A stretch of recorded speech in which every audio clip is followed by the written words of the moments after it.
Eita, que beleza, hein? Ok. Então, o que eu estava falando, esse tema que a gente vai discutir hoje é muito importante para vocês, né? Para qualquer médico.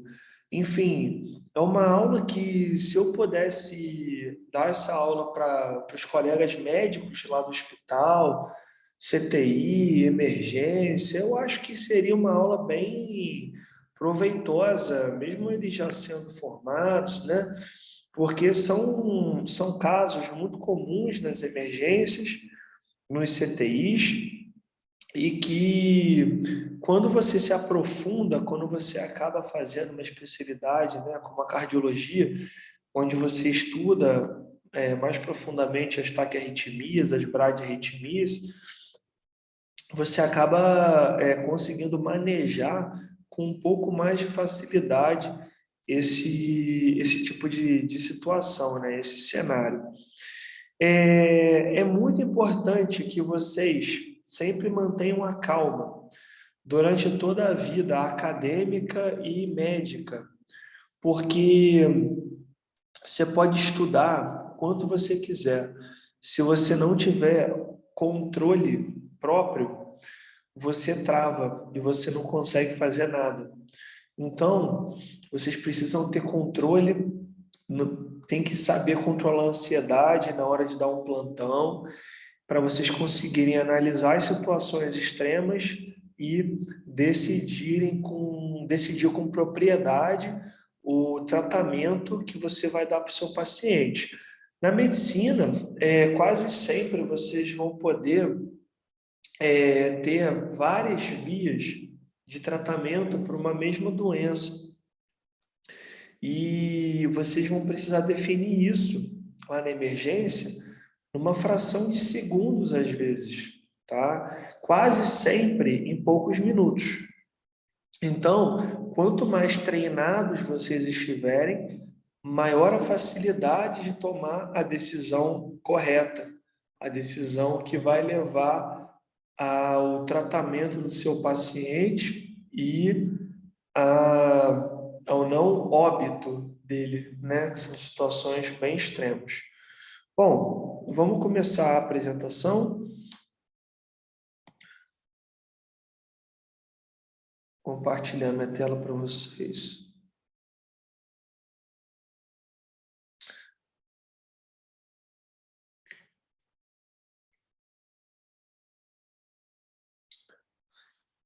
Bom,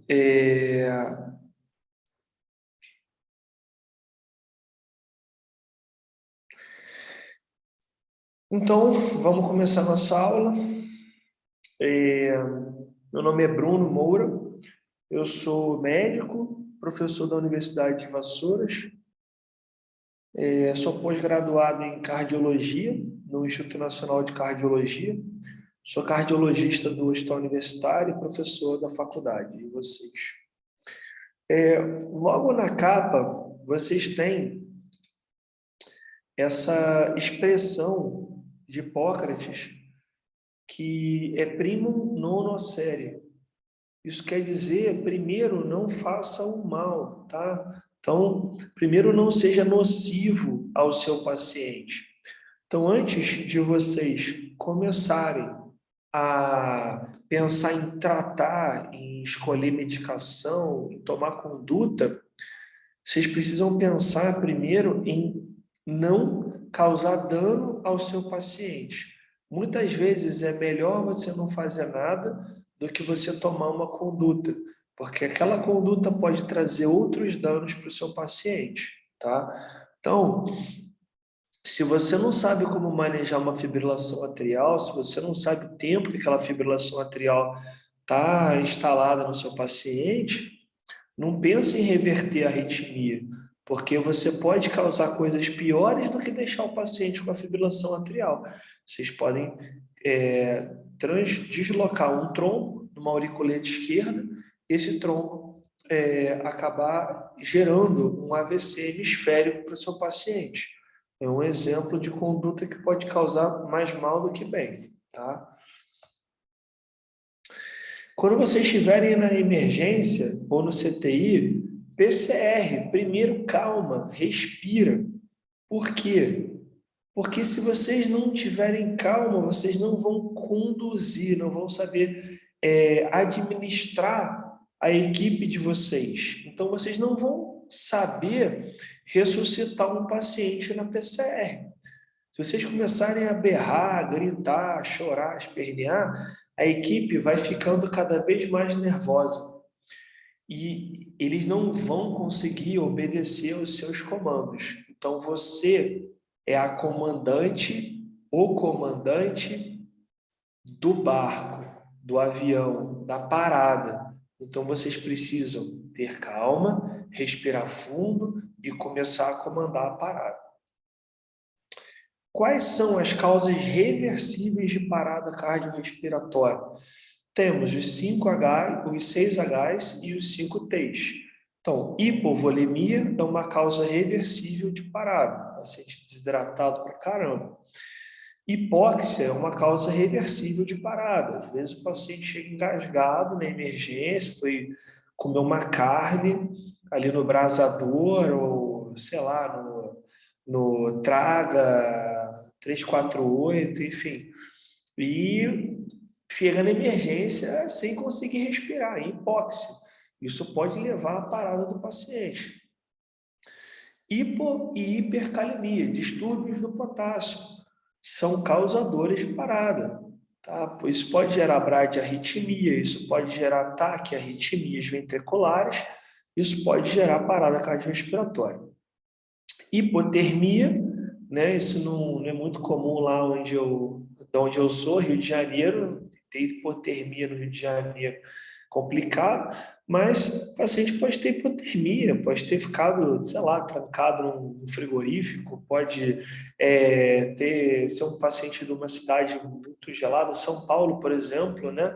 A gente tem o exemplo dos moradores de rua que, infelizmente, passam por essas situações, principalmente no inverno em São Paulo, no sul do país, isso pode gerar parada. Hipoglicemia, uma causa muito frequente de parada. E a hipoglicemia, eu separei um caso clínico de hipoglicemia para vocês poderem gravar, porque foi um caso que eu presenciei e é uma causa reversível. Você faz glicose hipertônica venosa e o paciente sobrevive. Então, né, você perder um paciente por hipoglicemia é um absurdo, né? Então, a gente precisa ficar atento. A acidose é uma causa de parada, então aquele paciente que chega na emergência, está no CTI, taquipneico, dispneico, cianótico, vocês precisam colher gasometria para a gente poder avaliar se ele está acidótico, né? Essa acidose, ela altera os potenciais de membrana, tanto de condução elétrica cardíaca quanto de condução elétrica cerebral, isso pode gerar parada. O TEP, né, tromboembolismo pulmonar, é uma causa de parada, porque você não consegue perfundir os pulmões, então você não tem troca, né, de oxigênio por má perfusão, então é uma causa de parada. Tamponamento cardíaco é outra causa de parada. A gente precisa ficar atento no tamponamento cardíaco, na turgência jugular, né, patológica, a gente precisa ficar atento na hipofonese de Bullia, a gente precisa ficar atento naquele paciente que está chocado e que a pressão não aumenta com amina vasoativa, você está lá com noradrenalina 30 ml hora e a pressão está no beta 7/5, você entra com vasopressina em complementação à nora e a pressão não sobe, tem alguma coisa errada, né? Então, provavelmente o paciente está tamponando. Isso é uma causa de parada. Intoxicação, causa de parada, intoxicação com chumbinho, né? Intoxicação com algumas drogas ilícitas também causam parada. Então, ficar atento. Pneumotórax, seja o espontâneo, seja o provocado, né, por uma má técnica na hora de punção de subclávio, por exemplo, e trauma, né, trauma causa de parada. Quais são as causas cardiovasculares de parada? Nós temos os distúrbios de condução elétrica, os distúrbios de perfusão miocárdica e massa extrínseca, impedindo o enchimento do coração, a diástole cardíaca. Por exemplo, no tamponamento cardíaco, você tem uma massa de sangue que impede a diástole, impede que o coração relaxe e encha de sangue. Então, você não tem débito cardíaco por isso. Nós iremos abordar nessa aula as bradiarritmias, as taquiarritmias de QRS largo, as taquiarritmias de QRS estreito, infarto agudo do miocárdio e tamponamento cardíaco. Quais são as bradiarritmias, né? As bradiarritmias são a bradicardia sinusal, que é quando o paciente tem uma frequência cardíaca menor que 50, tá? Mas tem onda P conduzindo QRS, tá? Então tem P, QRS, T. Na maioria das vezes, a bradicardia sinusal não requer tratamento, a não ser em pacientes idosos, aqueles vozinhos, bem vozinho mesmo, que tem disfunção do nó sinusal. Esses pacientes podem bater a 30 e pouco, 40, e podem fazer síncope, lipotímia, ter dispneia, ter restrição das suas atividades diárias por bradicardia sinusal. Nesse caso, a gente pode ter a indicação do implante do marca-passo definitivo. O atleta, por exemplo, o atleta de alto rendimento, um maratonista, ele pode perfeitamente bater a 29, 28 e não ter nada. Eu já acompanhei alguns maratonistas em consultório que batiam a 29, 30 em repouso e o cara é maratonista, ele compete 42 quilômetros. Então, é normal, tá? Para esses pacientes. Existe o BAV de primeiro grau, é o bloqueio atrioventricular. Então, é um bloqueio da condução do nó sinusal lá na direção dos ventrículos. Então, a gente tem um bloqueio ali, onde tem a despolarização atrial, mas demora um pouquinho para haver a despolarização ventricular. Quando essa demora for maior que 200 milissegundos, a gente está diante de um BAV de primeiro grau. O BAV de primeiro grau geralmente é benigno. Alguns pacientes fazem síncope ou lipotímia com BAV de primeiro grau. Esses casos são os casos que a gente elege para implante de marca-passo definitivo. BAV de segundo grau. Então, um exemplo que eu dou para os meus alunos para conseguirem, né, ver, distinguir o BAV de primeiro para ver BAV de segundo. No BAV de primeiro grau, você tem uma onda P. No BAV de segundo grau, você geralmente tem duas ondas P para um QRS.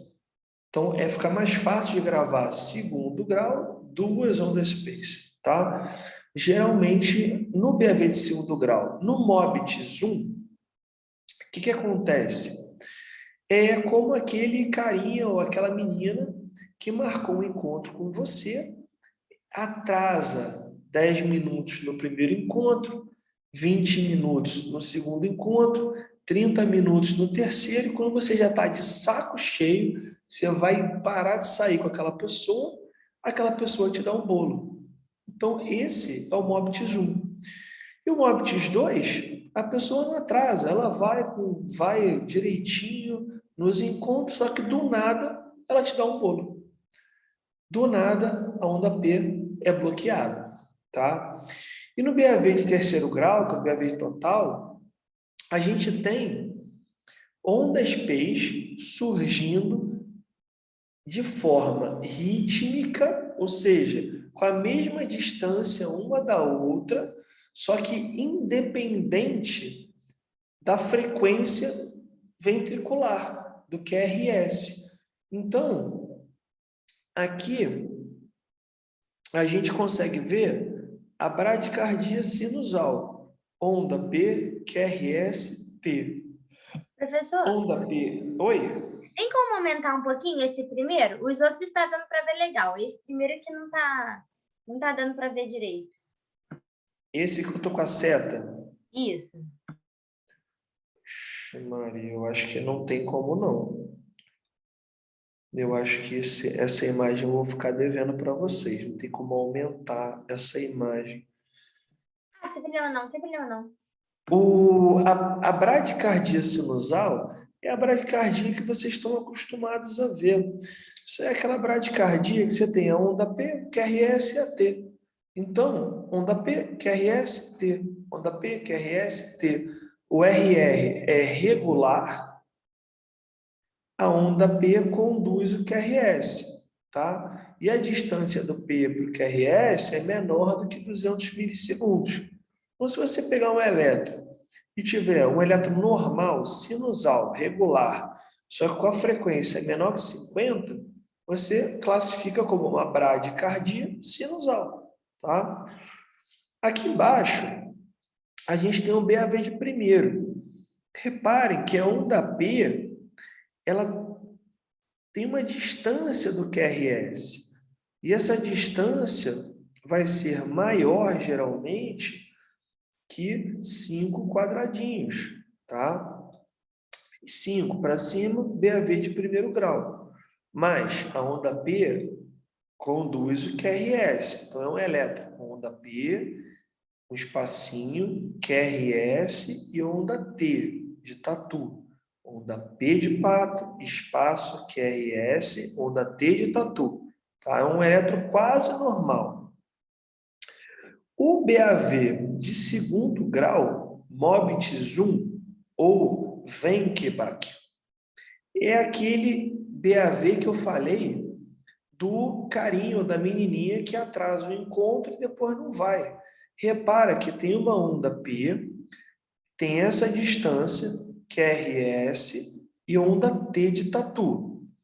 Aí vem uma onda P, a distância aqui, ó, é maior do que essa distância aqui, né? Ele atrasou aqui, ó. Aqui ele atrasou 5 minutinhos, aqui ele atrasou 10 minutinhos. Aqui ele já está atrasando meia hora. E aqui você tomou aquele bolo. Tem onda P, mas não tem QRS. Então, essa onda P daqui é uma onda P que a gente chama de bloqueada, tá? Então, a gente tem duas ondas P's para um QRS, tá? Bloqueio de segundo, 2, segundo grau, tá? No MOPTIS 2, você tem onda P, QRS, T, onda P, QRS, T, onda P, QRS, T, pum, bloqueou. Essa onda P, ela não está conduzindo o QRS. Então, isso aqui é um bloqueio do segundo grau, ó, duas P's para um QRS, MOBITS 2. Você não tem atraso na condução das P's, você tem uma P bloqueada direto, tá? No bloqueio 2 para 1, é a mesma coisa, tá? Você tem você tem duas ondas P's para um QRS, sendo uma delas onda P bloqueada. Então, o BAV MOPTIS 2, ele acaba sendo um bloqueio 2 para 1, porque tem duas P's para 1, tá? E não tem atraso progressivo das ondas P's.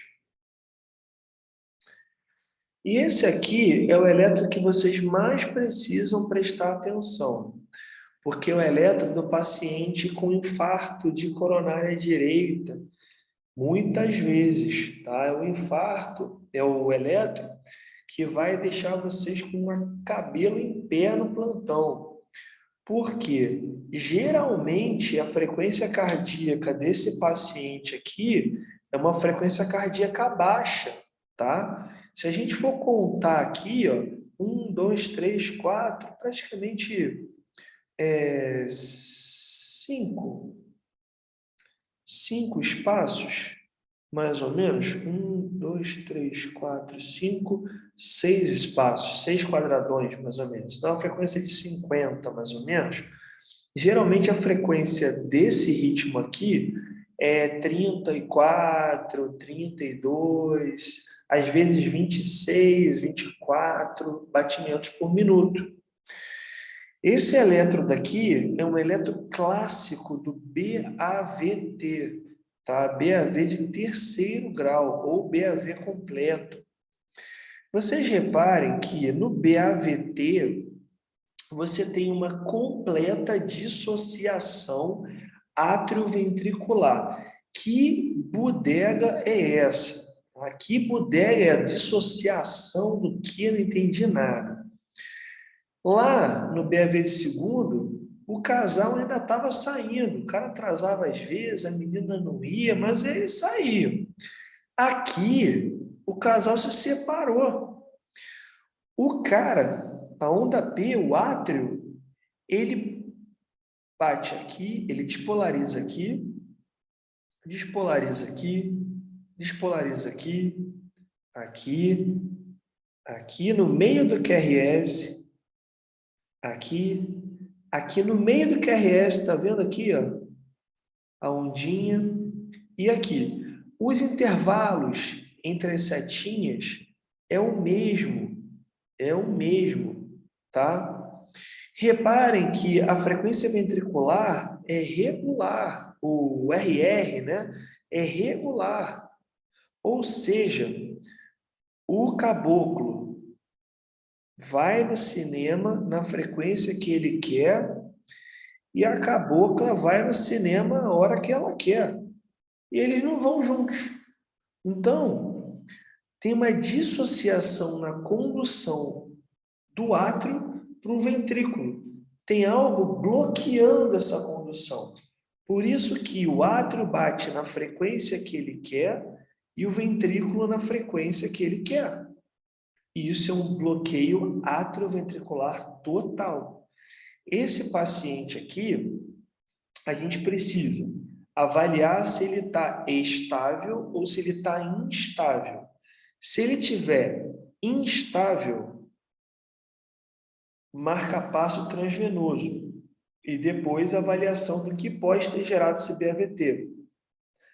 Drogas cronotrópicas negativas, atenolol, diltiazem, digoxina, miodarona, propafenona, são drogas que podem gerar BAVT. O infarto de coronária direita pode gerar BAVT, porque o primeiro ramo da coronária direita, assim que sai do ósteo, é a artéria do nosso sinusal. Então, se você tem uma placa no ósteo da coronária direita, você interrompe o fluxo de sangue para o nosso sinusal e você gera um infarto daquela região e um bloqueio atrioventricular total. Tá? Então, a gente precisa avaliar se esse paciente precisa de um cateterismo antes mesmo de implantar um marca-passo definitivo.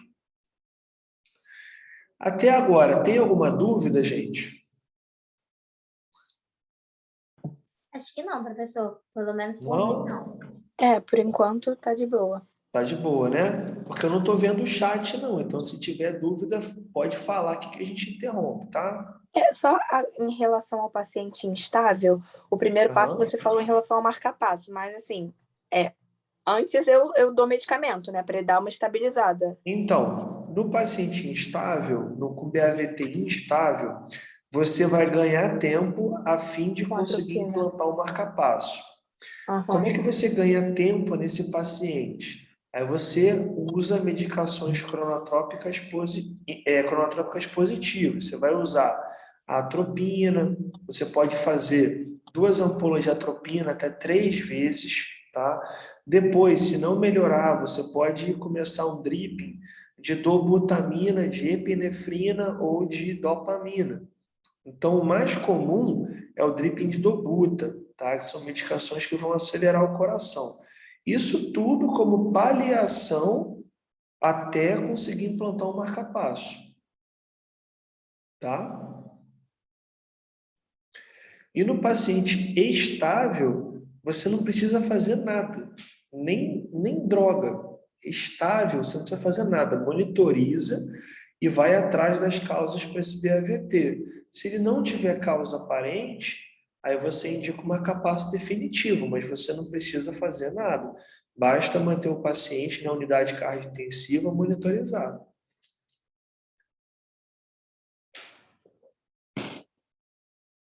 Então, como é que a gente vai tratar? Se tem instabilidade, a gente falou agora, a gente pode fazer atropina em bolos, eleva o membro até 3 tentativas de reversão, driping de dobuta, dopa ou epinefrina, e o marca-passo transvenoso.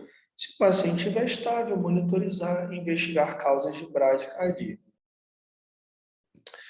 Então, vamos fechar a bradiarritmia. Alguma pergunta de bradiarritmia? Eu tenho uma.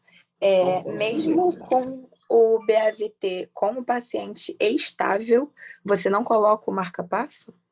O paciente com BAVT estável, você não precisa passar o marca-passo. Você pode monitorizá-lo simplesmente, porque ele está estável, ele está assintomático, ele está conversando com você, lúcido orientado, não tem dispneia, não tem congestão, não tem rebaixamento de nível de consciência, não tem choque e não tem dor torácica. Esse paciente está estável, então você não precisa passar o marca-passo transvenoso. Entendi. Por incrível que pareça. Porque eu estava lendo sobre isso, aí estava falando que ele precisava, mas também não precisa ser na emergência, né? Talvez retirar os medicamentos que estejam causando isso. Em unidade cardio-intensiva, quando o paciente tem um BAVT com uma frequência acima de 30, a gente monitoriza o paciente. Se a frequência do paciente é menor que 30, a gente fica com receio dele instabilizar a qualquer momento por conta da frequência cardíaca muito reduzida. Então, às vezes, a gente passa a bainha do marca-passo, deixa só com a bainha. Porque se ele instabilizar, a gente incunha um marca-passo e ele fica tratado. Não é errado você passar um marca-passo num paciente com BAVT estável. Não é errado. Mas também não é errado você não passar o marca-passo. Tá? Nesse caso, você tem duas condutas possíveis.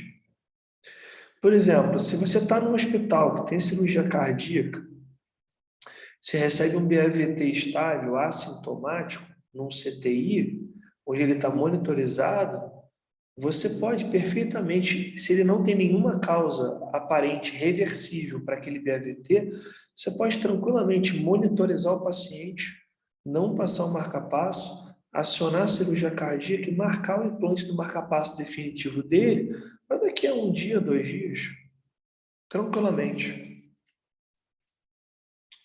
Entendi, não é uma conduta de urgência, né? Não é uma conduta de urgência. É diferente se teu paciente chega com BAVT com algum dos critérios de instabilidade. Tá com dor torácica no BAVT, passa o marca-passo. Tá com dispneia e BAVT, marca-passo. Rebaixou o nível de consciência, marca-passo. Congestão, marca-passo. E um desses critérios já credencia um desses critérios, só um. Você não precisa ter um paciente rebaixado de dispneico, congéstico, com dor torácica e, enfim, chocado para você encarar como esse paciente é um paciente moribundo, é um paciente que tem um risco absurdo de morrer. Mas o paciente com um dos critérios já é considerado paciente instável. E lembrar que frequência cardíaca não é critério de instabilidade. Se o paciente não tiver os 4 Ds, ele pode estar batendo a 29 e ele não tem critério de instabilidade. Essa é a diferença do cardiologista para o clínico, no CTI. Que o cardiologista ele consegue ficar com o paciente batendo a 29 na frente dele e ele observar o paciente, entendeu? Porque durante a especialização, a gente trata muito o paciente assim. Então, a gente vê como é que é a evolução do paciente, sabe? Então, a gente vê que tem pacientes que a gente consegue não invadir. Porque, lembra daquele primeiro slide? Primo, nono, série? Às vezes o paciente está estável, não está sentindo nada, está batendo a 40 no BAVT. Pô, para que você vai arriscar perfurar um ventrículo passando um marca-passo, causar uma ruptura vascular, causar um pneumotórax, para passar um marca-passo num paciente que está estável, um paciente que não está sob risco de vida? Entendeu? Tudo na medicina é risco-benefício. Beleza? Beleza. Então, vou avançar para ataque. Show? Beleza. Vamos falar agora das taquiarritmias. A taquiarritmia é muito mais fácil de tratar do que a brade. Então, assim, o clínico na emergência, ele pede a Deus que chegue em 30 taquiarritmias, mas que não chegue uma brade. Então, vamos diferenciar as taquiarritmias de QRS em QRS estreito e QRS largo, tá? Então, se deparou com um paciente com uma taquiarritmia, primeiro já faz a diferenciação, é estreito ou é largo? Ah, é estreito, beleza, show de bola. Se é estreito, a gente pode estar diante de uma taquicardia supraventricular. A taquiarritmia de QRS estreito, ela sempre vai ser supraventricular. Uma coisa que eu falo para os meus alunos gravarem o ventrículo, ele é gordão, o átrio, ele é mais magrinho.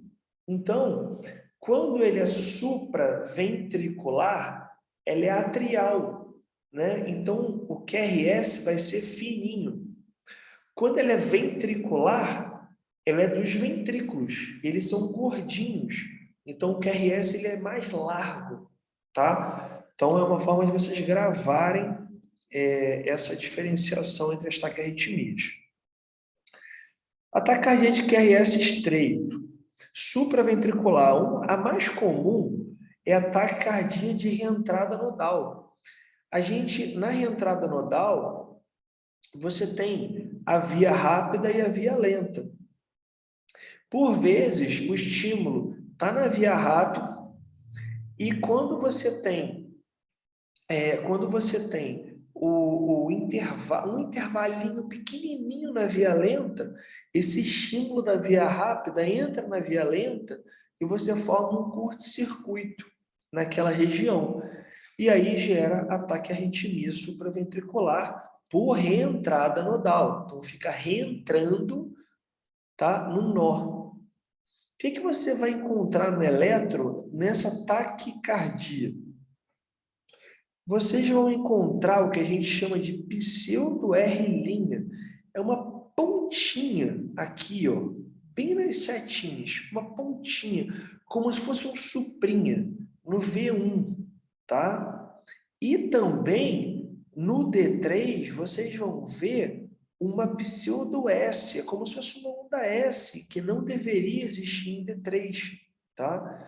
Então, D3 deveria ser isso aqui, ó. Só que ele tem essa pontinha para baixo.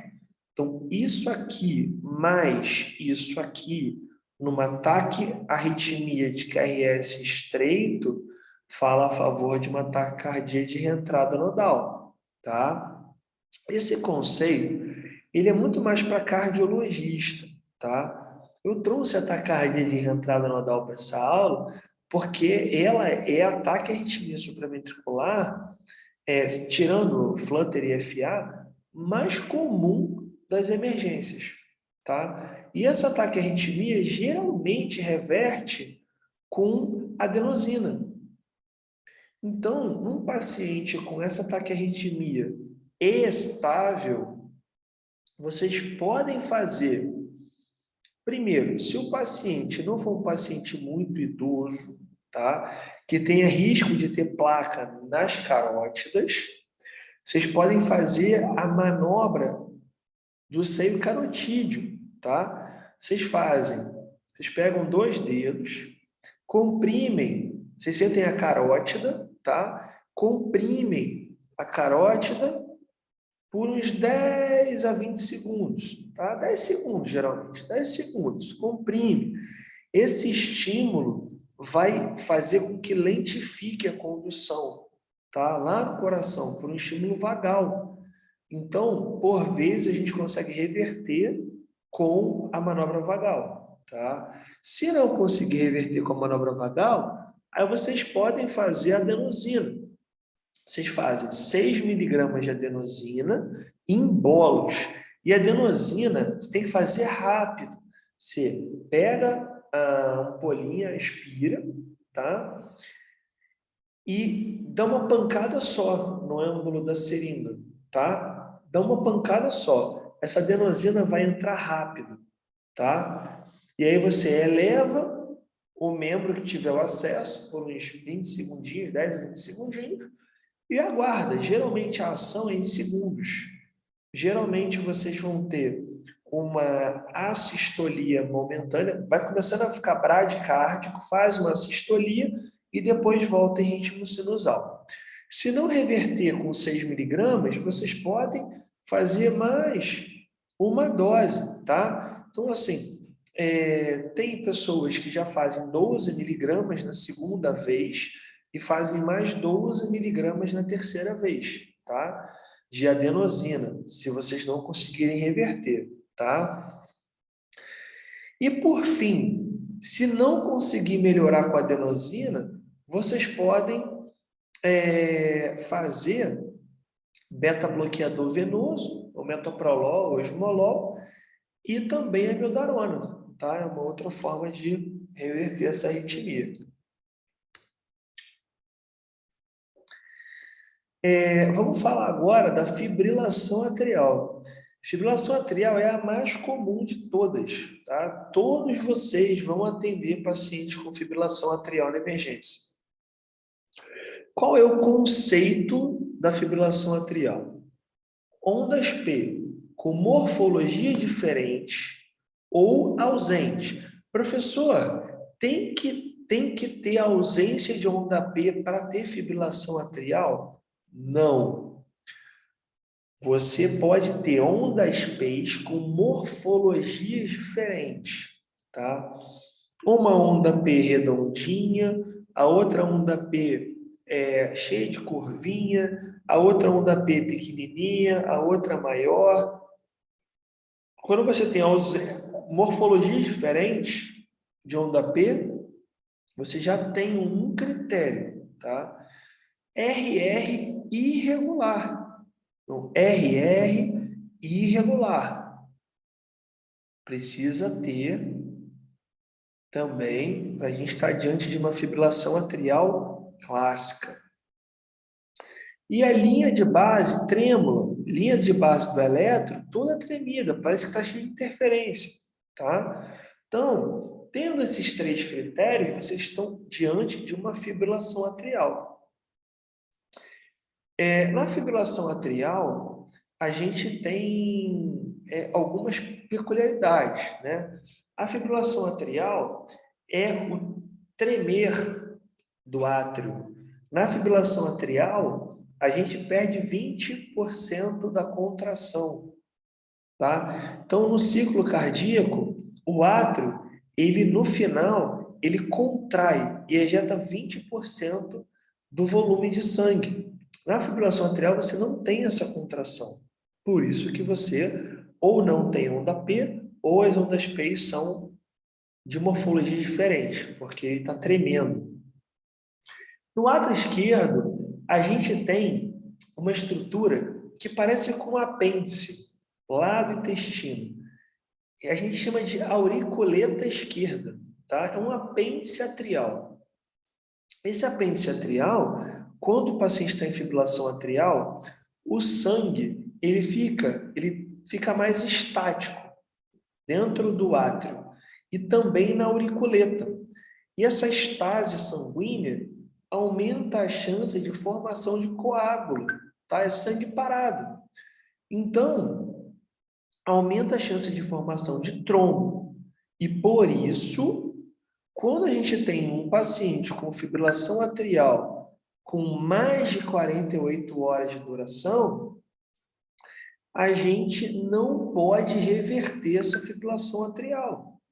Porque se já tiver trombo no átrio esquerdo, a gente põe esse trombo lá para a circulação sistêmica. Vai carótida, vai para a cerebral média e faz um AVC hemisférico. Então, tem um paciente com fibrilação atrial, FA, na emergência, quanto tempo tem esse FA? Ah, doutor, eu tenho eletro, eu tenho acompanhamento com cardiologista e eu nunca tive arritmia. Tem o eletro de hoje? Não. Tem o eletro de ontem, sinusal? Não. Tem o eletro de 2 dias antes, sinusal? Não, não tem. Então, até que se prova o contrário, só é uma FA de delta T indeterminada. Vocês não estão autorizados a reverter. Vocês só estão autorizados a controlar a frequência, tá? Começa fazendo a heparina para anticoagular o paciente e controla a frequência cardíaca, tá? Com beta-bloqueador ou com bloqueador de canal de cálcio ou com digoxina, tá? São as drogas que a gente usa para controle de frequência. Beleza? Isso talvez da aula seja o mais importante. Conseguiram captar? Sim. Beleza. Vamos agora para o flutter atrial. Muita gente Só uma dúvida, rapidinho. Você falou que eu posso controlar a frequência com essas 3 drogas, mas aí eu não poderia fazer a adenosina? Ah, posso, né? Fazer só para ele parar um pouquinho e depois eu volto com essas, ou não? Essas 3 drogas são as de escolha. Então, boa pergunta. A adenosina na fibrilação atrial e no flutter também, que geralmente, cara, vocês vão pegar um flutter ou uma FA com 160, 170 de frequência. Então, vai ser muito difícil, nessa frequência, vocês conseguirem distinguir a taquicardia. Então, o que a gente faz para conseguir diagnosticar qual taquiarritmia é? A gente pode fazer adenosina. A gente faz adenosina, quando a gente for fazer, pede para o enfermeiro botar o eletro no paciente e rodar continuamente D2 longo. Que aí você vai fazer adenosina, a frequência vai diminuir. Quando a frequência diminuir, você vai conseguir fazer a distinção de qual taquiarritmia é. Geralmente, FA e flutter não revertem com adenosina. Mas a adenosina, nesse caso, ajuda pra caramba a gente na distinção da taquiarritmia.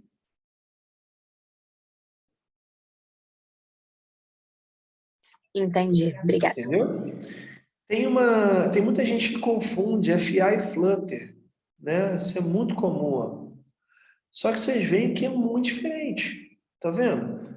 Um flutter clássico é muito diferente de uma FA clássica, tá? O flutter, geralmente você tem o RR regular, diferente da FA, que é irregular, tá? No flutter, vocês conseguem ver em D2 ondas F, tá? F de quê? F de flutter. Então, tem onda F é o quê? É flutter. Então, viu essas ondas aqui, padrão serrilhado? Flutter atrial. RR regular com onda F, padrão serrilhado, flutter atrial. O que o flutter difere da FA no tratamento? Alguém sabe? Eu acho que menos Joule ele já reverte, não é? Quando é no choque? Então, nada. Nada. A gente dá um macete, com 100 joules no bifásico, você reverte tanto o FA quanto o flutter.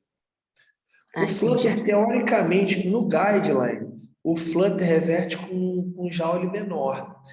Mas, na prática, a gente não vou dar um choquinho, se não reverter, eu dou um choquinhozinho, se não reverter, eu dou um choquinhozinho. Não, cara, eu pego já pego uma intensidade corrente intermediária e já faço. Por quê? Se eu der um choque com uma intensidade menor e ele não reverter, eu vou ter que aumentar. E aí a carga dos choques que a gente dá são somadas. Então, se eu dou 120 joules, depois 100 joules, depois 120 joules, no total eu dei 220 joules. Então, se eu pego e já começo com 120, por exemplo, eu dou um choque, a minha chance de reverter ela é maior. Então, pode ser que com um choque eu consiga reverter a arritmia. Então, na prática, a gente prefere usar a mesma intensidade, tanto para flutter quanto para FA, geralmente 100 joules por bifásico, tá? No flutter, em relação à anticoagulação, a gente vai anticoagular do mesmo jeito. Flutter e FA a gente anticoagula do mesmo jeito, tá? A chance de fazer trombo no flutter é um pouquinho menor, mas há chance. Então, se tem chance, a gente tem que anticoagular. Tem uma possibilidade do flutter ter RR irregular. Qual é essa possibilidade? Alguém consegue me falar quando que o flutter vai ter RR irregular? E aqui é um bate-papo, tá, gente? Isso aqui é um bate-papo. Se falar não for certo, não tem problema, não. Está aqui para aprender. O Flutter, vocês reparem que aqui, por exemplo, a gente tem 1, 2, 3 ondas Fs para 1 QRS. 1, 2, 3 para 1 QRS. 1, 2, 3 para 1 QRS. Por isso que o RR está regular. Tem vezes que o Flutter pode não ser 3 para 1. Pode ser um Flutter 3 para 1, 2 para 1. Então ficam 3 ondas, 2 ondas, 3 ondas, 2 ondas Fs, 2 ondas Fs, 3 ondas. Então fica alternando. E dessa forma, esse espaço aqui vai ser diferente. Então não é só porque o RR é irregular que você está diante de uma FA. Se tiver onda F, você pode estar diante de um flutter. Beleza? Beleza. Aí uma outra coisa que é legal nesse eletro aqui, tirando o flutter e tal, tem uma outra alteração bacana nesse eletro aqui. Vocês conseguem me dizer qual é? Aqui, ó. Além do flutter, tem uma outra alteração. Quem é bom de eletro aí?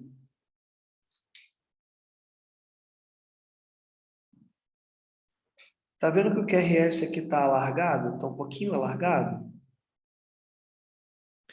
Ele está um pouquinho alargado? Ele está um pouquinho alargado e ele está positivo em V1. V1, direita, né? Direita, V1, V2, V3, V4, V5, V6. Então, quanto mais para V6, mais para a esquerda.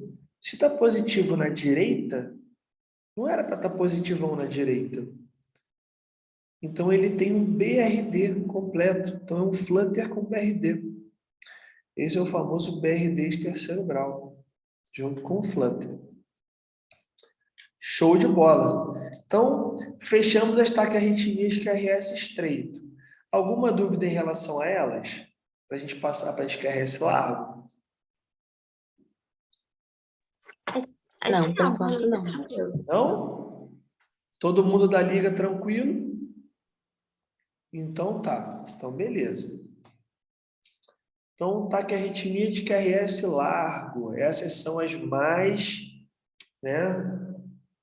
alérgicas para o paciente. Então, essas taquiarritmias de QRS largo tem uma mortalidade maior do que a de QRS estreito. Então, olhou uma taquiarritmia dessa no monitor, você nem pestaneja. O que vocês fazem? Choque.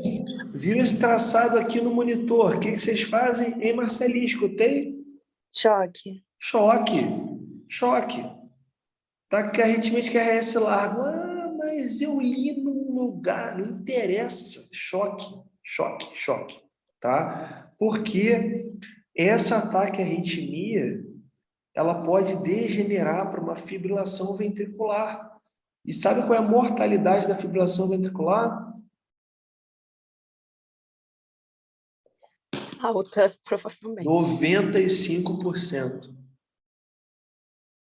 Complicado, né? Então, essa aqui, por exemplo, é uma TV sustentada. TV, por quê? Taquicardia ventricular. O que eu falei do ventrículo? Ele é gordinho. Então, ó, gordinho, tá? Gordinho. E vocês vejam que a morfologia é a mesma.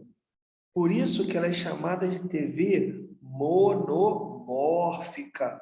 Morfos, forma, mesma forma, tá? TV monomórfica.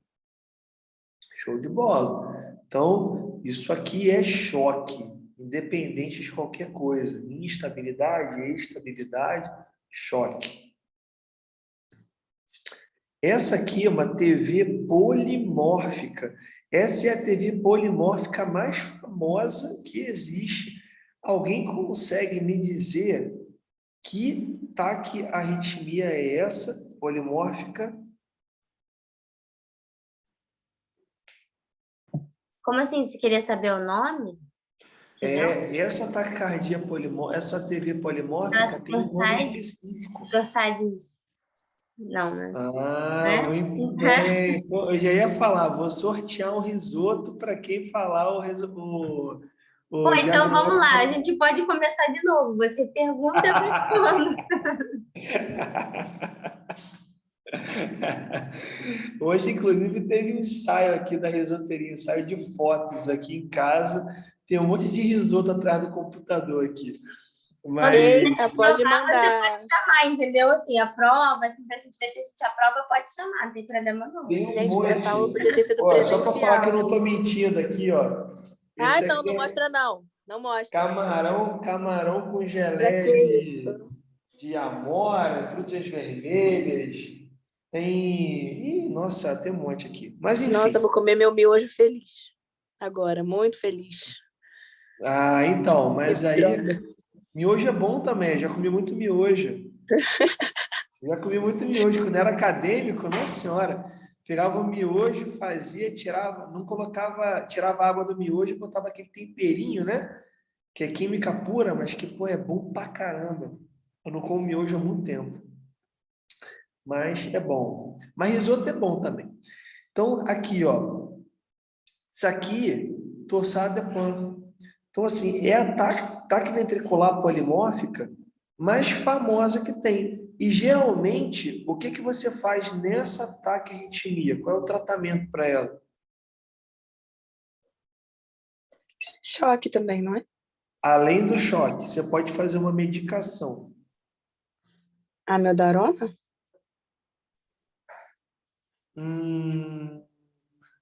Eu vou sortear, depois, Marcela, a gente vai sortear aqui, eu até ia falar com vocês. A nossa risoteria tem uma cestinha, que é um kit para fazer risoto, que é bem bonito. E aí eu vou sortear para os participantes dessa aula esse kit, tá? Aí depois você faz os papeizinhos, sorteia e me fala quem ganhou, tá bom? Ai, que arraso, tá bom. Show de bola. Obrigada, só para quem está nessa aula aí. Tá só para quem é de vocês. Então, a gente faz sulfato de magnésio. Sulfato de magnésio em bolos e faz a cardioversão também. Uma pergunta boa aqui. Se esse paciente aqui tiver estável, vocês sincronizam o choque ou vocês não sincronizam? Ué, sincroniza, né? Sincroniza, né? Então tá bom. Beleza. Se esse paciente estiver com esse ritmo aqui, sem pulso, sincroniza ou não sincroniza? Aí não. Não sincroniza. Aí não. Que aí Vocês estão afiadinhos, hein? O 8º período aqui tá voando, né, Marcelinho? Bora, só Rapaz, vocês estão voando, hein? Isso aí, orgulho do professor. Então, vamos passar aqui, ó. Agora essa aqui, ó. Essa aqui é a fibrilação ventricular. Eu botei essa figura aqui para vocês compararem a TV com a FV. Vejam que é muito diferente. Não tem como confundir, tá? A TV, tem mais ou menos a mesma forma. Até a polimórfica, tá? Até a polimórfica tem mais ou menos a mesma forma. Aqui, ó, faz essa forma, assim, ó. Só diminui o tamanho. No torçar, você só vai diminuir o tamanho e depois aumenta de novo, tá? Aqui não. Aqui você tem um negocinho aqui, um trocinho a colar, tem uns dois complexos aqui que se parecem, mas já são diferentes do meio. Tá vendo? É um negócio muito anárquico, tá? Isso aqui é uma FV. FV é ritmo de parada. Então, o paciente nesse ritmo aqui não vai estar acordado, tá? Ele vai estar parado. Então, viu isso aí no monitor? Não tem cabo. Se o paciente estiver acordado, isso aqui é interferência, tá? Se o paciente estiver apagado, sem pulso, carotídeo, não é? Quando vocês forem ver pulso, não vai no radial, não. Vai sempre no carotídeo, tá? Não perde tempo. Tem isso aí, não tá com pulso, parada. Já chama a tua equipe, tá? Coloca um no ambu, já vai um para massagem, já pega o carrinho, tem que chocar o mais rápido possível. É desfibrilação, tá? Desfibrilação. Então, beleza. E aqui é o algoritmo da American Heart Association para a PCR, tá? Então, aqui, ó, PCR, tá? O ritmo é chocável, tá? Primeiro você vai monitorizar, né? O ritmo é chocável? Se sim, tá? FV, tá? Ou TV sem pulso. É chocável. Beleza. Então, vocês vão chocar. Chocou. O paciente voltou. Eu preciso começar a massagem se o paciente tiver voltado? Pô, óbvio que não. Né? Ele voltou. Então, ele não precisa de massagem. O coração está batendo já. Ah, não, ele não voltou. Beleza. O que vocês vão fazer? Massagem por 2 minutos. Checa de novo. Ritmo chocável? Se sim, choca de novo. Vê, paciente não voltou, massagem, e aí agora começa adrenalina a cada 4 minutos, porque se cada ciclo dura 2, a cada 2 ciclos o enfermeiro vai fazer a adrenalina, fica mais fácil para contar, tá? Fez a adrenalina, o ritmo é chocável? Se sim, choca. Voltou? Não.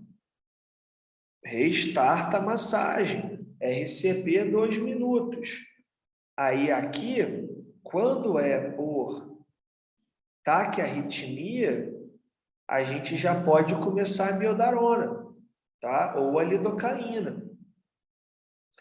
E nesse intervalo aqui, na parada, a gente tem uma equipe. Ficam 2 na massagem, 1 no ambu, 1 no acesso nas drogas, tá? E uma outra pessoa no tempo, tá? Então, por que 2 na massagem? Ninguém consegue fazer 40 minutos de assistência de PCR. Ninguém consegue. Você vai cansar. Quando você cansar, você não vai conseguir deprimir o tórax, tá? Você precisa deprimir o tórax, pelo menos uns 3, 4 centímetros, tá? E as compressões, vocês vão fazer de 100 a 120 por minuto, tá? Esse é o número mágico, tá? Se o paciente tiver sem a via aérea avançada, tá? Se ele não tiver entubado, vocês vão fazer como, tá? Vocês vão fazer aquele ritmo clássico de ambuzar, tá? Então vocês vão contar, em 100 compressões, tá? Vocês vão fazer uma ambuzada a cada 6 segundos, tá? E aí, sempre, não precisa comprimir o ambu todo. Você faz assim, ó, tá? Metade da bolsa, só metade, não precisa esmagar o ambu e voltar. Metade e volta, metade e volta, tá? Então, outra coisa, você precisa entubar o paciente na parada? O paciente está parado. Entuba ou não entuba?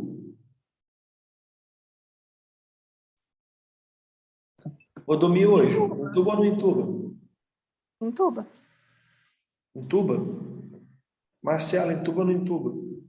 Eu acho que não é uma coisa que precise ser feita na hora, mas não sei, agora eu fiquei. Vitor, entuba ou não entuba? O fiel escudeiro da Marcela, entuba ou não entuba? A prioridade eu sei que é a massagem, mas quando você tiver tempo, você entuba. Exatamente, a prioridade é a massagem. Se você tiver experiência em intubação, se você conseguir entubar em 10 segundos, você entuba. Se você precisar de mais de 10 segundos para entubar, você não entuba. Você continua a ventilação unimáscara. E assim que o paciente voltar, você entuba o paciente, tá? Porque o que reduz mortalidade na PCR é a massagem, tá? Então, teve uma época que eu fui dar uma aula de ACLS e eu li aquele ACLS inteiro, são mais 100 páginas de ACLS. E no estudo do ACLS, nesse estudo em inglês, que é o que vai para o mundo todo, depois desses esqueminhas e tal, a gente tem o que tudo que está aqui, ó, tudo que está aqui, RCP 2 minutos de ciclo, adrenalina nesse momento, tudo que está aqui foi estudado de forma multicêntrica, tá? E randomizada. Então, nos estudos todos do ACLS, o que reduziu mortalidade, o que melhorou desfecho nas paradas foi a boa massagem, a boa compressão. Então, compressão é o que salva a vida na parada, não é a via aérea avançada. Porque se você conseguir ambuzar direitinho, você dá para o paciente uma ventilação equivalente à do tubo, tá? Então, não pense, não, parou, tem que entubar. Não, parou, tem que massagear. Parou, começa a compressão. Se parou em taquiarritmia, segue esse fluxograma aqui que a gente acabou de ver, tá? Choque, RCP, vê de novo, choque, choque, depois é que entra a adrenalina, tá? Então, no segundo ciclo é que vai entrar a adrenalina, se o paciente não tiver voltado. É diferente da sistolia, né? Na sistolia, se o ritmo não é chocável, tá? Ele está em assistolia, ele está em AESP, que é atividade elétrica sem pulso, vocês já vão iniciar a adrenalina, porque ele não está batendo, o coração não está batendo. No outro caso, o coração está batendo, desgovernado, mas está batendo, tá? Então, vocês vão iniciar já com adrenalina imediatamente, vão iniciar o primeiro ciclo de massagem, tá? Aí terminou o primeiro ciclo de massagem, o ritmo é chocável? Se sim, vocês vão chocar. Não, não é chocável. Mais um ciclo de massagem. 2 ciclos, 4 minutos. Checa o ritmo, o ritmo. Continue em assistolia, adrenalina novamente, mais um ciclo. Checou, não voltou? Mais um ciclo. Terminou o ciclo, adrenalina, tá? Então, isso aqui, gente, tem que estar medular. Tem que estar medular. Ainda mais para pessoas que gostam de emergência TI. Isso tem que estar medular. Tá? Isso aí é que nem escovar o dente. Tem que estar na tua cabeça. Tá? E não vai entrar na tua cabeça se você ficar só olhando para esse fluxograma. Vocês têm que ir para plantão, vocês têm que participar de parado.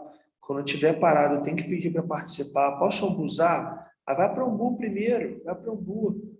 Ah, pô, quer que troque na massagem? Massageie, paciente. Vai participando das paradas, porque quando vocês se formarem, vocês vão estar aptos já a comandar uma parada, tá? Comandar a parada. E nesse cenário é respirar fundo e calma.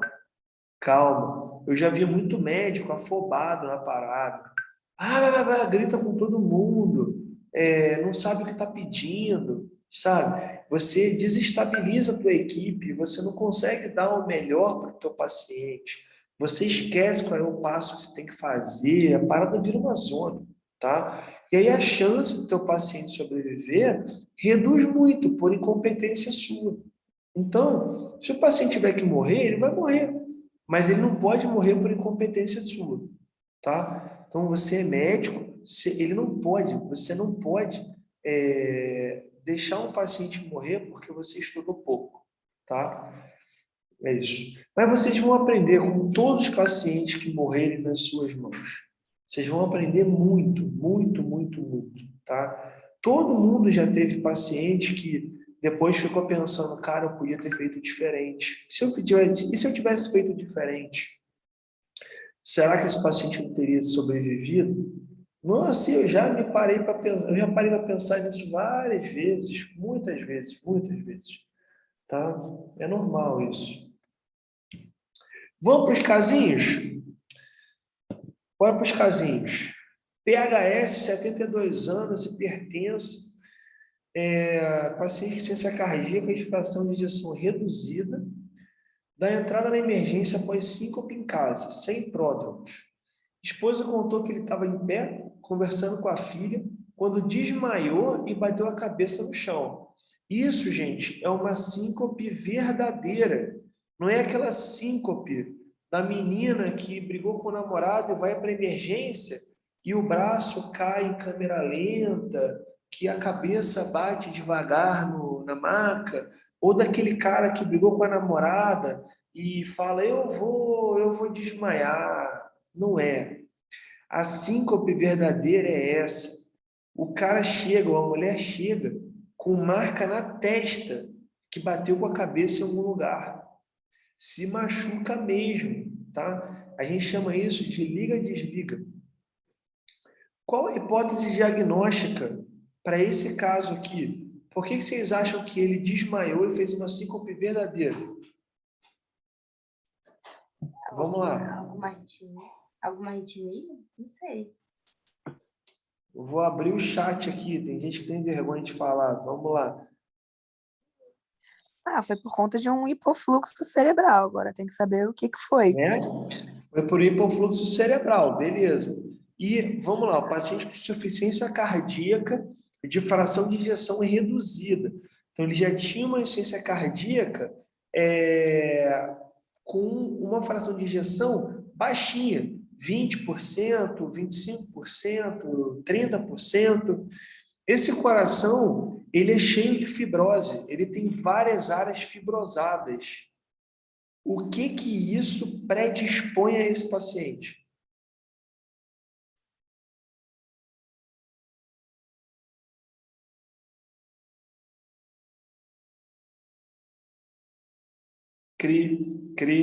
Alguma arritmia? Paciente com IC está predisposto a ataque e arritmia. Então, as taquiarritmias ventriculares são muito mais comuns em pacientes com insuficiência cardíaca. Por isso que o paciente com insuficiência cardíaca, de fração de ejeção reduzida, com menos de 30% de fração de ejeção, tem indicação pelos guidelines de eletrofisiologia de implante de CDI, cardiodesfibrilador implantável. É um dispositivo que parece um marca-passo, que a gente implanta cirurgicamente para prevenção de morte súbita, prevenção primária de morte súbita, tá? Se ele fizer uma TV ou uma FV em casa, o aparelhinho detecta aquilo e dá o choque espontaneamente no paciente, e ele aborta a parada, tá? Então, esse paciente poderia ter sido um candidato a isso. Então, ele fez uma parada, né, provavelmente por um ataque à arritmia, e a gente vai ver o que aconteceu com ele. Ao exame, o Glasgow 3, né? Emergencistas, pelo amor de Deus, né? Não tem Glasgow 0, então, quando forem passar caso para vocês, já o Glasgow 0, porra, 0 é a tua nota, vai estudar, né? Pelo amor de Deus. Então, escala de Coma de Glasgow está presente na emergência. Ah, mas eu só uso para trauma. Sim, ela foi criada para ser utilizada em politrauma, mas ela é utilizada em todo paciente que chega na emergência para avaliar nível de consciência, tá? O Viagra também foi criado para hipertensão arterial pulmonar e todo mundo usa para várias outras coisas. Então, tem que saber o Glasgow para emergência. Aparelho cardiovascular, inaudível, está sem pulso. Cianose, aparelho respiratório, inaudível. Tem alguma dúvida que esse paciente esteja em parada? Não, né? O paciente está em parada. E olha o eletro da parada dele. Qual é o diagnóstico? Fibrilação ventricular? Não. D2 longo. É uma taquicardia ventricular, que é RS alargado. Taquicardia ventricular, monomórfica, sustentada. A fibrilação é tudo diferente, né?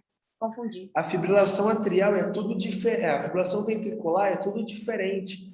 Lembra da fibrilação atrial? É tudo desorganizado. A ventricular é a mesma coisa, só que o complexo é largo, porque o ventrículo é gordinho. Tá? TV monomórfica sustentada. Esse é o ritmo do paciente. Então, uma TV sem pulso, o que a gente faz? Choque. Choque. Diagnóstico do eletro. TV monomórfica. Paciente PCR, TV sem pulso. Desfibrilação com carga máxima. Em paralelo, gasometria arterial. HGT, acesso venoso periférico.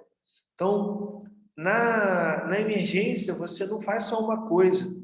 Você choca o paciente, se você tiver com algum colega contigo, você já fala para o colega, colhe gasometria, pede uma HGT e pede para funcionar o acesso periférico.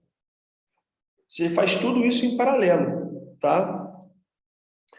Então, fez a CLS, chocou, checou ritmo, assistolia, compressão, 2 minutos.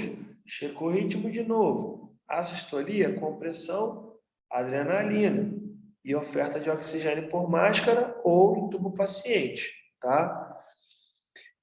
Se o ritmo que você deu choque, não voltou, começou compressão, checou de novo. Se tiver em TV ou FV, desfibrila de novo. É aquele algoritmo que a gente viu lá no ACLS da AHA. Aquele ACLS de 2020, tá? Então está bem atualizado. O paciente voltou em ritmo sinusal após 2 choques com desfibrilador monofásico em 360 joules. O que devemos fazer nesse momento? Nesse momento, o paciente voltou, tá? Se você não tiver entubado, agora é a hora de entubar, tá? Você vai checar a gasometria arterial para você ver se ele tem acidose metabólica, se ele tem acidose respiratória, se ele tem distúrbio eletrolítico. Vocês vão agora avaliar os Stays e os Hs, tá? paciente voltou, é hora de pensar, é hora de fazer o que o médico precisa fazer de melhor, pensar. O médico é diferenciado por quê? Porque ele precisa pensar, ter raciocínio rápido e definir coisas graves rapidamente. Então, vocês vão checar a gasometria arterial, vocês vão checar o HGT, vocês já vão ter colhido exame de sangue, já vão ter pedido para o pessoal do raio-x vir ao CTI para fazer uma radiografia de tórax, para poder avaliar se tem pneumotórax, se tem alguma coisa que possa estar fazendo o paciente parar, tá? Depois que vocês ressuscitam o paciente em FV ou em TV, vocês precisam iniciar miodarona, tá? Que é um antiarrítmico, porque senão ele pode voltar a fazer essa taquiarritmia mais tarde, tá? Então, vocês usam a miodarona. Como é que é a miodarona? 18 ml, que são 6 ampolas, cada ampolinha tem 3 ml. Para 232 ml de soro fisiológico, vão correr em bomba de infusão contínua, IV 20 ml hora por 8 horas. Depois, vocês vão reduzir para 10 ml hora, tá? Primeiro a gente impregna com a miodarona e depois a gente faz a manutenção, ok? A gente vai continuar avaliando as causas reversíveis de TV, tá? Como a gente acabou de falar, doença coronariana, sepse, distúrbio de glicemia. E depois que esse paciente estiver legal, né, já tiver em desmame de ventilação mecânica, saiu do respirador, está acordado, está bem, a gente vai indicar o implante do CDI para prevenção secundária de morte súbita. Por que secundária? Porque ele já morreu, só que voltou. Então é prevenção secundária, prevenção de outra morte súbita, ok? Então, só para vocês gravarem, tá? Ele não morreu, ele parou, né? E a gente fez ele voltar. Mas como já teve um evento, então a prevenção é secundária, tá? E se fosse esse eletro aqui, ó? E se fosse isso aqui? Qual seria a conduta?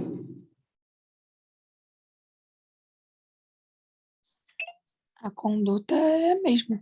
É a mesma, beleza. É isso que eu queria escutar. Pronto. Próximo caso.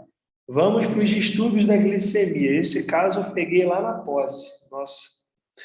Senhor Otto, 72 anos, da entrada na emergência do Hospital Geral, com um relato de sudorese profusa, pele pegajosa e tonteira. Quando o paciente chega assim, galera, já pensa logo em glicose, tá? Sudorese, pele pegajosa, fria, paciente tonto, hipodinâmico. Cara, pensa em alguma coisa relacionada à glicose. Ou hiper ou hipo. Já pede um HGT. Quando a enfermagem iniciou a monitorização do paciente, ele evoluiu com rebaixamento de nível de consciência e não respondeu mais aos chamados da equipe. O que fazer nesse momento? Quando o paciente, cai na tua frente. O que vocês precisam fazer nesse exato momento? BLS, não é nem ACLS, é BLS, é Basic Life Support. Então, assim, qualquer pessoa tem que saber disso, não é nem estudante de medicina. O cara parou na tua frente, você tem que observar se ele tem movimento respiratório. Está expandindo o tórax? Está saindo arzinho da boca? Não está. Checa o pulso, carotídeo. Não vai, vamos checar o radial. Não, radial, carotídeo. Vai logo na fonte do negócio, tá? Checa o pulso, carotídeo. Não tem pulso, não tem movimento respiratório.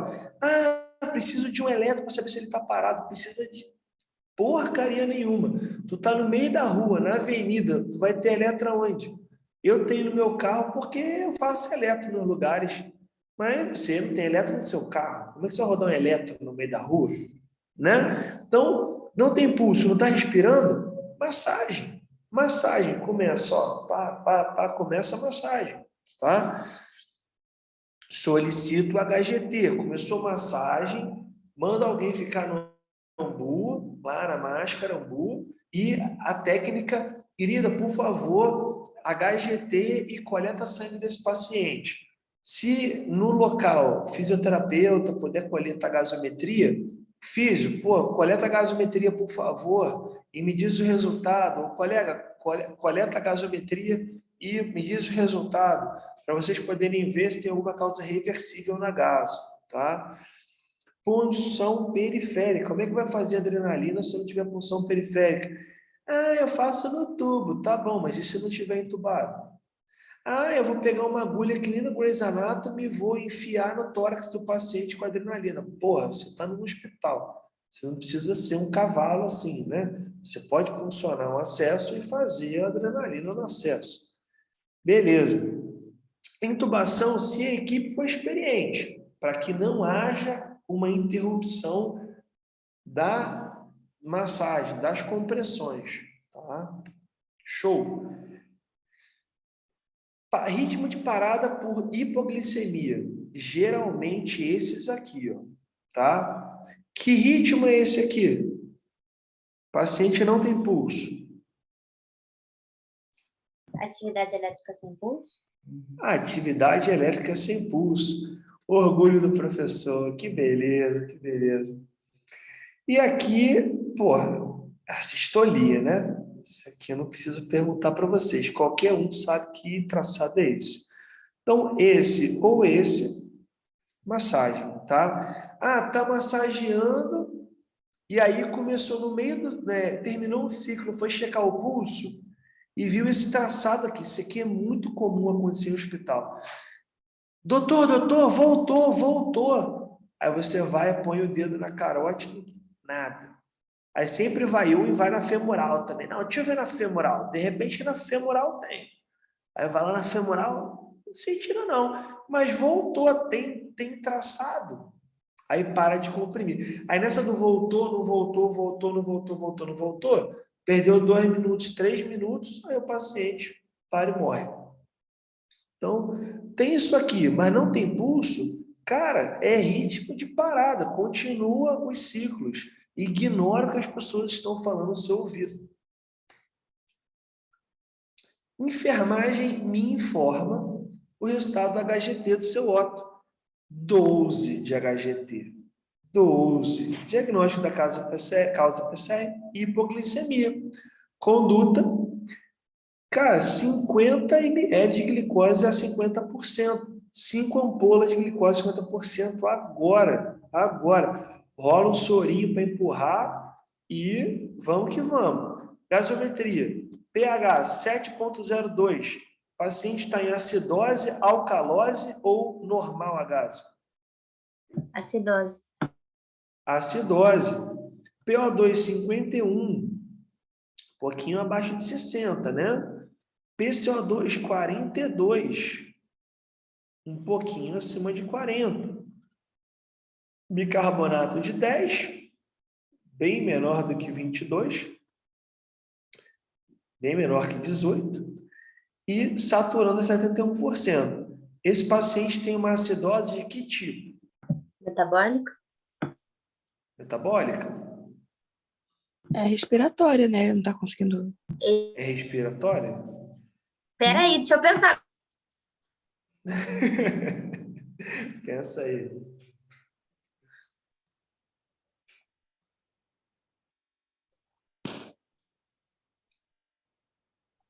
Acho que é metabólica. Então, tem uma acidose metabólica, vocês concordam? Bicarbonato está baixo. Tem uma acidose respiratória, vocês não concordam? É Sim. mista? É mista. É mista. Acidose mista, tá? Bicarbonato lá embaixo, o pH próximo de 7, então a gente está autorizado a correr uma solução bicarbonatada para poder melhorar o bicarbonato, para a gente conseguir melhorar um pouquinho o pH e dar condições, agora que a gente tratou a causa de tudo, que foi a hipoglicemia, do paciente sobreviver, tá? Então, após 10 minutos de PCR e condutas acima, o paciente retorna em ritmo sinusal regular, retoma a consciência e pergunta: o que aconteceu, doutor? Eu juro pela minha mãe que ele perguntou isso. Ele estava parado no chão, porque não tinha maca onde eu estava. A gente fez o ACLS no chão. E depois que a gente fez tudo isso aí, ele olhou para mim do nada e levantou. E levantou, tá? Levantou e olhou para mim: doutor, o que aconteceu? Como é que vocês explicariam isso para o paciente?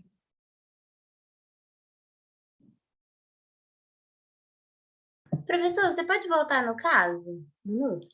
Voltar no caso? Isso. Voltei.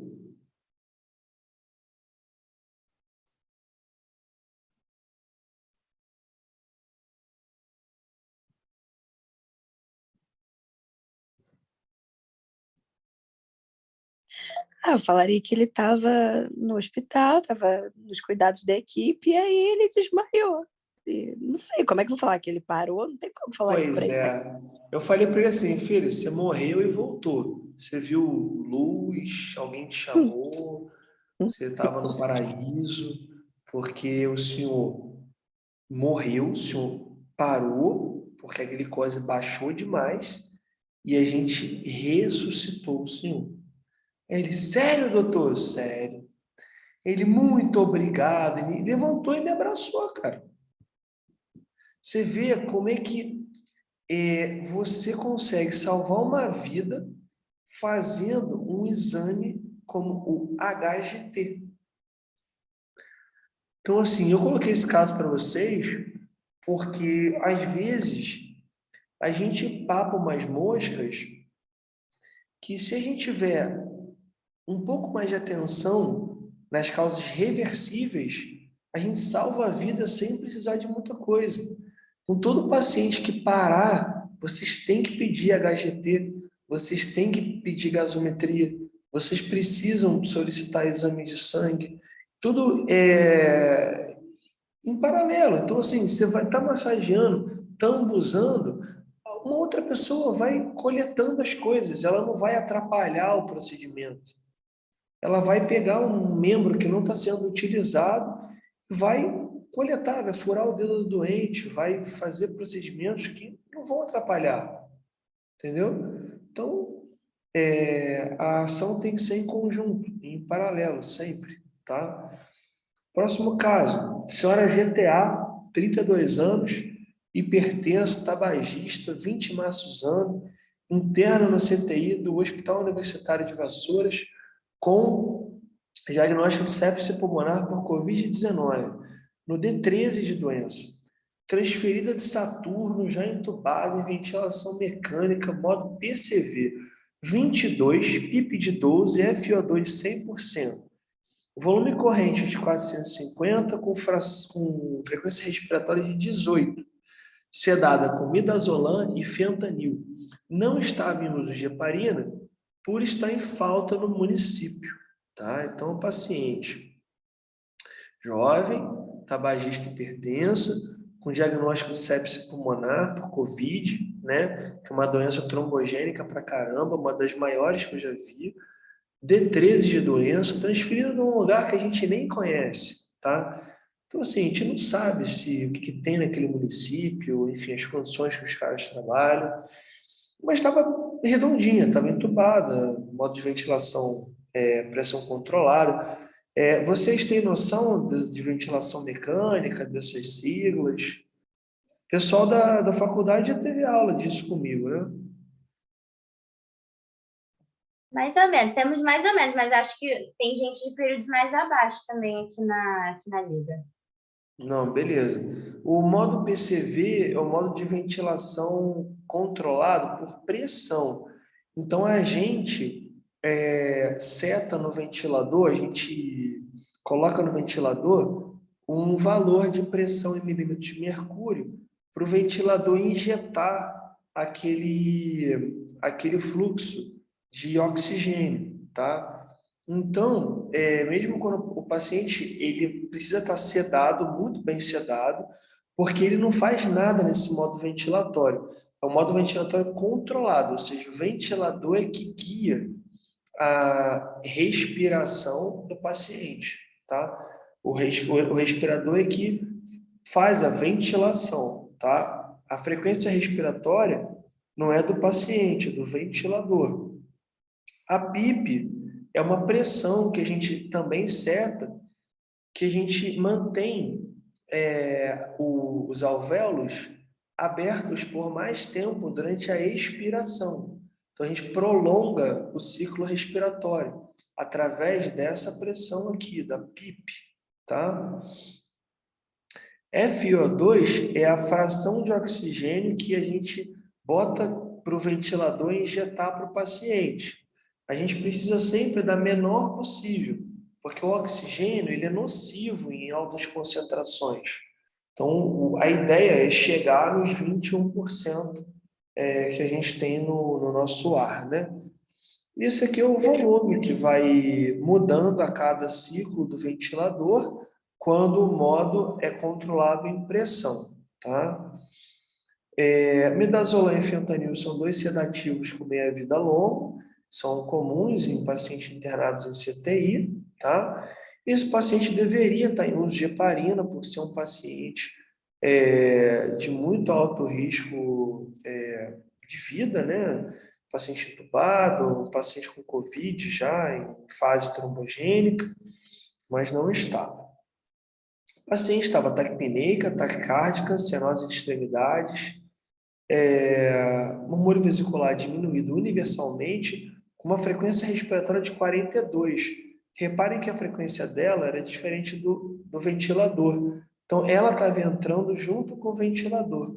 Isso faz com que o ventilador não funcione adequadamente, tá? Aparelho cardiovascular, ritmo cardíaco regular, pressão de 8/5, com 132 de frequência cardíaca, sinusal. Então, taquicardia sinusal, com 8/5 de PA, taquipneica, né, mal sedada, e membros inferiores, edema de 3 cruzes em 4, empastado em panturrilha direita. Panturrilha esquerda com edema de 2 cruzes com cacifo, mas não empastado. O que sugere esse empastamento em panturrilha direita? TVP? TVP. O que sugere choque, taquicardia sinusal e taquipneia nesse contexto? TEP? TEP. Isso aí. TEP. Então, qual é o traçado eletrocardiográfico mais comum no TEP? FA? No? Não. Isso é questão de prova de residência. Eu sei que tem, mas agora eu não consigo me lembrar qual que é. Traçado mais comum ajuda aí. no TEP. É o quê? QS, não é? Não sei. Oi? Tem alguma coisa de QS, não me lembro bem. Essa é a pegadinha da prova. Eu estou dando a dica aqui, né? Lê aqui o que está escrito que vocês vão saber qual é o traçado. É uma taquicardia. Taquicardia aqui. Sinusal. Taquicardia sinusal. É o traçado mais comum de TEP. Taquicardia sinusal. Ah, mas não é aquele padrão de S1 que é 3T3? Não. Aquele padrão é o padrão mais específico de TEP. O mais comum é taquicardia sinusal. Se você acertar essa questão na prova da residência, vocês me devem... Bom, como a aula está gravada, não pode ser nada alcoólico. Vocês me devem um suco. Um suco. Tá bom, código para suco. Show de bola. Gasometria. 7,08 de pH, 32 de PCO2, PO2 44, bicarbonato de 17, saturando 78%. Então, uma PO2 baixa, uma PCO2 normal, um bicarbonato baixo. Então, parece ser uma acidose metabólica para tentar compensar uma hipóxia, tá?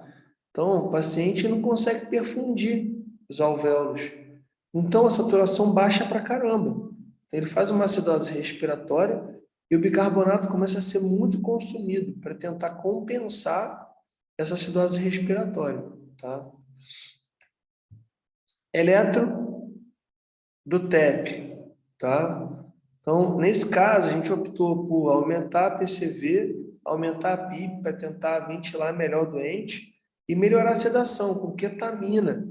Por que ketamina? Porque ketamina é um sedativo que vai aumentar a pressão. Aumenta a pressão, aumenta a frequência também. Nesse caso, a gente teria que tomar cuidado, porque já estava com 132 de frequência. Mas eu precisava sedar melhor o paciente, porque ele estava mal adaptado. Então, eu precisava usar um sedativo que não diminuísse mais a pressão, tá? Então, eu comecei a ketamina, iniciei noradrenalina, para poder compensar aquele choque, tá? Isso para eles terem um eletrocardiograma.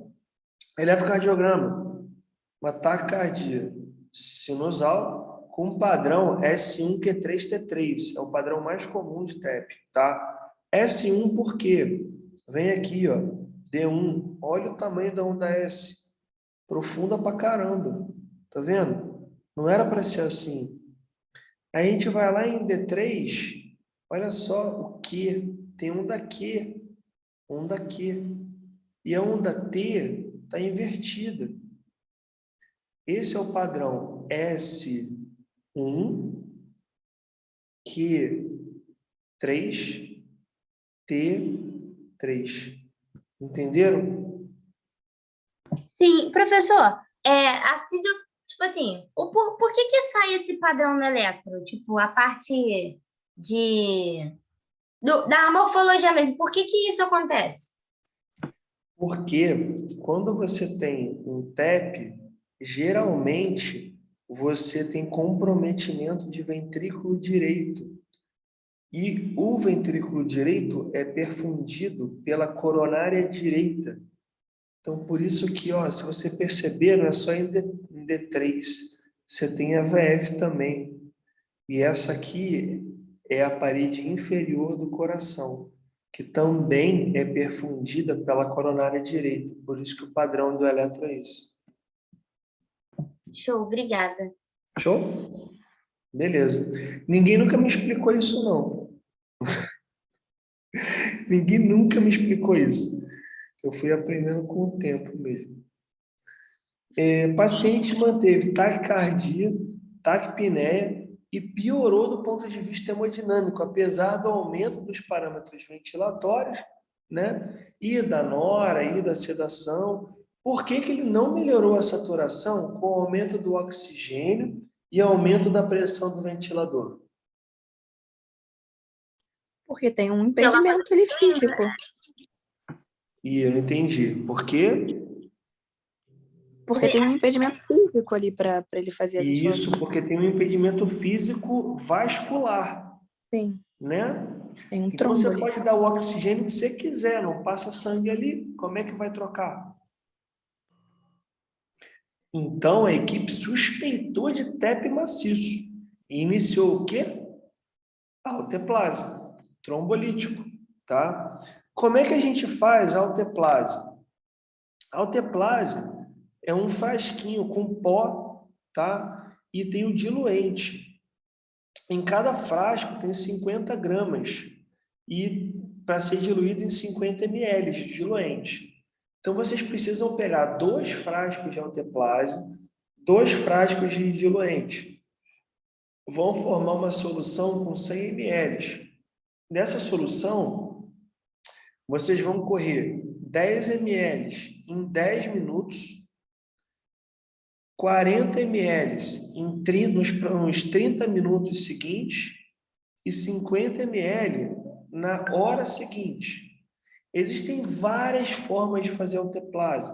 Tem gente que faz 10 nos primeiros 10 minutos, faz 45 em meia hora e 45 em uma hora, tá? Tanto faz. O importante é você correr o frasco todo em 1h30, tá bom? O trombolítico, ele vai dissolver aquele trombo. E aí vai passar o sangue pela artéria pulmonar e o paciente vai melhorar pra caramba, tá? Ou, às vezes, não dá tempo para dissolver e o paciente evolui com ritmo de parada, que geralmente é a sistolia, tá? Qual a estratégia imediata a ser adotada para esse paciente em parada em assistolia? A gente tira o tubo da ventilação mecânica. O paciente continua com o tubo, continua entubado. Só que a gente desacopla do ventilador e acopla ao ambu. E aí você vai ambuzar 10 vezes por minuto, ou seja, uma vez a cada 6 segundos, tá?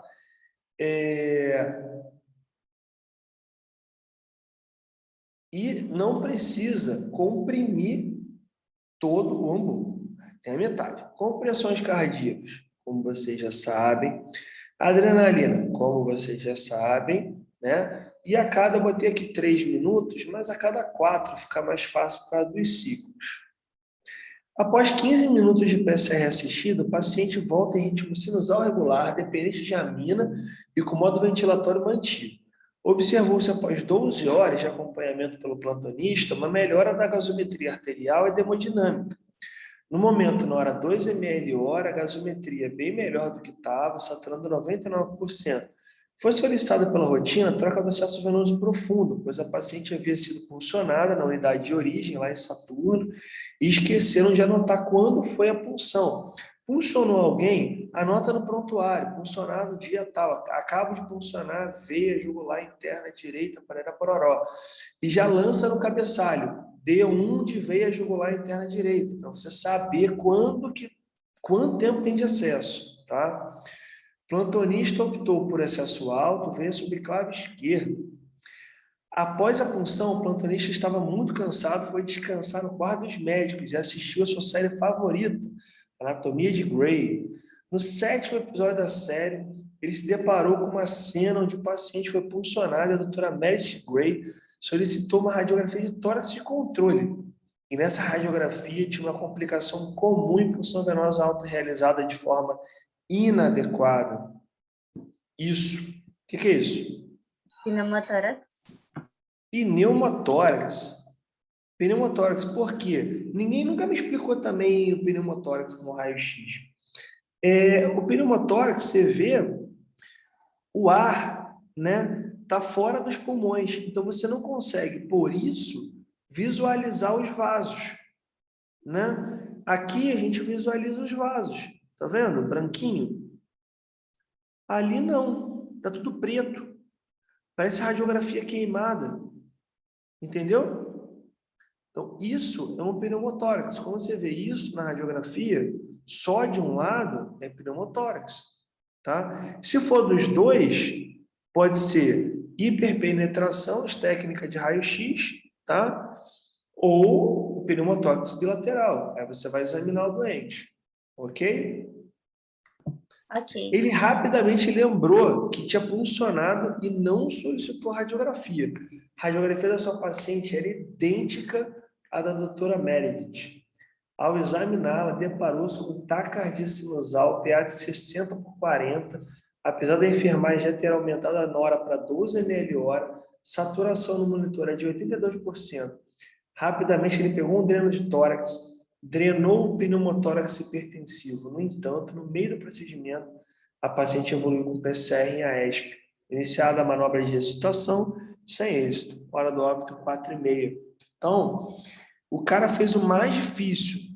No mais fácil, que era puncionar e solicitar a bodega do raio-x, o cara esqueceu do raio-x. E aí a paciente morreu por erro dele, né? Podia ter morrido pelo TEP, mas morreu por um erro dele. Então, lembrem-se sempre, punção alta, radiografia de tórax pós-punção, super importante, tá? Gente, é isso. Primum non nocere. Então, antes de fazer o bem, não façam o mal, tá? Vocês já vão estar ajudando os pacientes. É isso que eu tinha para falar para vocês. Já são 9h50 da noite, está todo mundo morrendo de sono aí. Eu estou tranquilo. Foi um prazer dar essa aula para vocês, ministrar essa aula para essa liga.